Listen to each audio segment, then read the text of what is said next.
I'm a dirty little boy. I can't keep my hands to myself.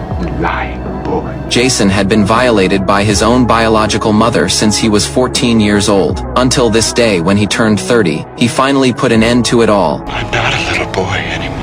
On this day, a detective discovered a female body by the river. The woman's clothes were disheveled. Clearly, she had been assaulted before her death. But what was most heartbreaking was that the coroner found the deceased was already 2 months pregnant. At this time, the deceased Ronnie's husband also arrived at the police station. Regarding his wife's ordeal, the husband was devastated. He didn't even know his wife was pregnant. Later, the detective went to Ronnie's workplace. According to her co-workers at the company, Ronnie was unusually close with a security guard named Jason. The two often went downstairs together for meals. Jason had also sent flowers to Ronnie multiple times. When the detective found Jason, he claimed that he resigned because he was sexually harassed by Ronnie at the company. Turns out he had previously applied to the police academy, so he asked Ronnie to write him a recommendation letter for the school. Look, I sent her thank you flowers. It's a come on. I hailed her a cab. She's asking me to have drinks with her. You know, she's pregnant. She shouldn't have been drinking.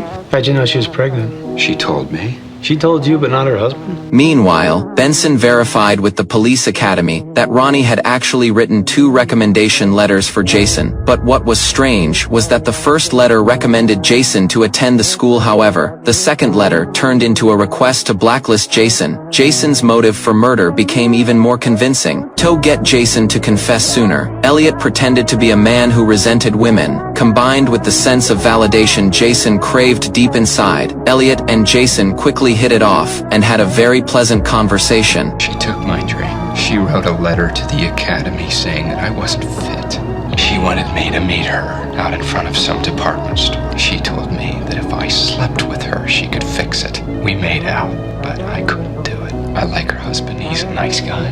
However, his lies were soon exposed by Benson, because during the investigation, she accidentally discovered photos of Ronnie in Jason's locker, so the detectives immediately went to Jason's home to search. At this time, Benson made an unexpected discovery. She found a large amount of women's clothing in his closet. Faced with this evidence, Jason knew his lies had been exposed. He said that he and Ronnie had actually been in love for a long time, and Ronnie was planning to leave her husband and live with him, but all of this was destroyed because of that child. On the other side, based on the brand labels and monogram initials on the clothes, Benson finally confirmed that the women's clothing in Jason's apartment belonged to Jason's mother.